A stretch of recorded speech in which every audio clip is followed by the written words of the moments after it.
ককরোচের প্রোগ্রামে আমি নিজেও যাব। ককরোচ জনতা পার্টির বিক্ষোভকে সমর্থন করেছেন প্রাক্তন মুখ্যমন্ত্রী মমতা বন্দ্যোপাধ্যায়। 21শে জুলাইয়ের শহীদ স্মরণ সভা থেকে তিনি কেন্দ্রের বিরুদ্ধে ক্ষোভ প্রকাশ করেন। সেই সঙ্গে প্রয়োজন হলে ককরোচ জনতা পার্টির বিক্ষোভে অংশ নেবেন বলে জানান তিনি। ককরোচের প্রোগ্রামে আমি নিজেও যাব, কারণ আমাদের সমর্থন প্রথম থেকেই ছিল, আছে এবং থাকবে। বিজেপি নেতাদের পালানোর প্রসঙ্গ টেনে তিনি জানান, রাস্তায় নামলে এখান থেকেও পালাতে হবে।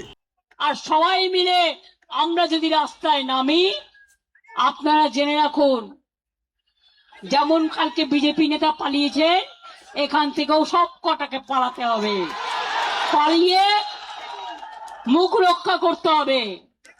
অনেক বড় বড় ভাষণ চলছে বিজেপির রেশন, আর আপনাদের মুখোশ খোলাটাই আমাদের মিশন।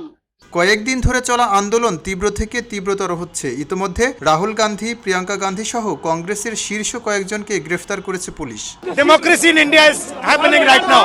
দিল্লিতে ককরোচ জনতা পার্টির চলো সংসদ মিছিল চলাকালীন যে সহিংসতা ঘটেছে তার পরিপ্রেক্ষিতে দিল্লি পুলিশ বিভিন্ন তদন্ত শুরু করেছে। পুলিশ শুধু সহিংসতায় জড়িতদেরই শনাক্ত করছে না, বরং এর পেছনে কোনো বৃহত্তর ষড়যন্ত্র, পূর্ব পরিকল্পনা এবং পাকিস্তানের সঙ্গে কথিতভাবে সংযুক্ত সোশ্যাল মিডিয়া হ্যান্ডেলগুলোর ভূমিকা নিয়েও তদন্ত করছে। খবরের কাগজ, নিখাত, নির্ভীক, নিরপেক্ষ।